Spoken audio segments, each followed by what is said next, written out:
मेरे प्रिय भाइयों और बहनों, आज आप सुनने जा रहे हैं एक ऐसी गवाही जो न सिर्फ एक जीवन की कहानी है, बल्कि परमेश्वर की महिमा का जीवित प्रमाण है। यह गवाही है अपोस्टल डॉक्टर अंकुर यूसुफ नरूला जी की। मसीह में आने से पहले साल 2002 से 2003 में अपनी पढ़ाई पूरी करने के बाद जब अंकुर नरूला जी अपने घर लौटे तो उन्होंने देखा कि उनके दादाजी कैंसर से पीड़ित हैं। उन्होंने लोगों से सुना था कि मसीही लोग प्रार्थना करते हैं और लोग चंगे हो जाते हैं, लेकिन उन्होंने कभी इसमें रुचि नहीं दिखाई। उनके परिवार वाले दादाजी को चर्च लेकर जाते थे, लेकिन उनका खुद का विश्वास उस समय तक नहीं बना था।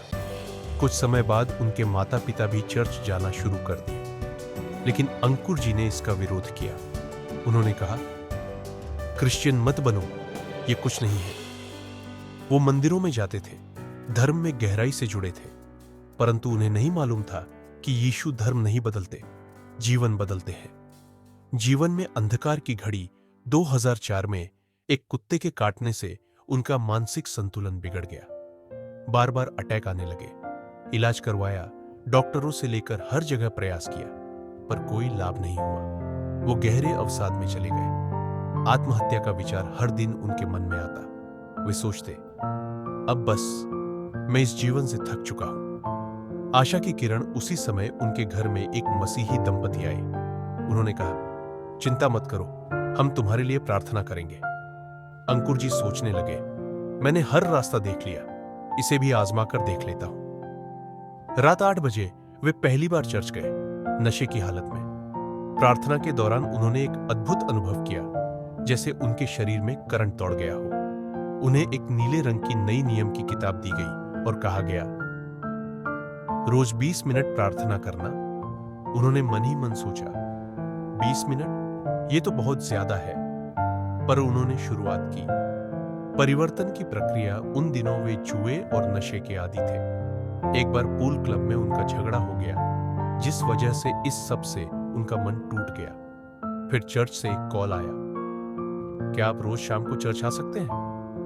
उन्होंने कहा, हाँ। धीरे धीरे उन्होंने बाइबल पढ़ना शुरू किया। बपतिस्मा के लिए भी खुद को तैयार किया। बपतिस्मा लेने से पहले उन्होंने अपने दोस्त से कहा, चलो आखिरी बार शराब पी लेते हैं, फिर तो नहीं पी पाएंगे। लेकिन उसी समय उनके पास्टर ने टोक दिया और उन्होंने उसी दिन से शराब, नशा, जुआ सब कुछ छोड़ दिया। प्रभु में बढ़ना और चुनौतियां बपतिस्मा के बाद भी मानसिक संघर्ष खत्म नहीं हुए।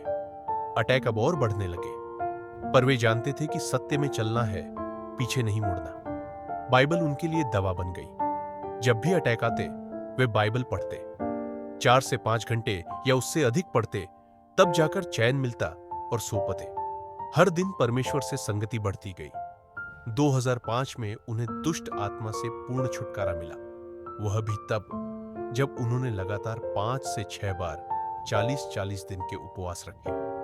परमेश्वर ने उनसे कहा, हियाव बांधो, दृढ़ रहो, मसीह में की गई मेहनत व्यर्थ नहीं जाती। चंगाई पाने से पहले एक दिन एक व्यक्ति उनके पास आया, पेट में जलन की समस्या के साथ। उन्होंने उसके लिए प्रार्थना की।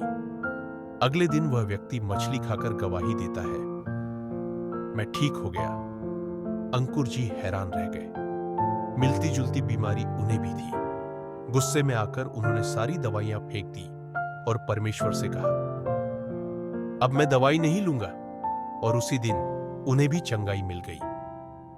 सेवकाई में वृद्धि वे अफ्रीका के एक प्रभु के दास को अपना मेंटर मानते थे, जो अब प्रभु में सो गए हैं। 2007 में परमेश्वर ने उन्हें बिना एड्रेस के एक मसीही परिवार तक पहुंचाया।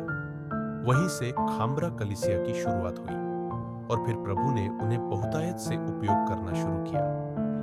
आज अंकुर नरूला मिनिस्ट्री भारत की सबसे बड़ी और सबसे तेजी से बढ़ने वाली चर्च सेवकाई बन चुकी है। हर सप्ताह हजारों लोग चंगाई, छुटकारा और उद्धार की गवाही देते हैं। प्रिय भाई और बहनों, यह गवाही हमें यही सिखाती है, शुरुआत छोटी हो सकती है, केवल 20 मिनट की प्रार्थना से, लेकिन यदि आप निरंतर मसीह में बने रहे तो वो दिन दूर नहीं जब परमेश्वर आपको भी महान रूप में उपयोग करने लगे। आप ईमानदार रहे, वचन में बने रहे, और परिस्थितियां कैसी भी हों, कभी पीछे मत मुड़े।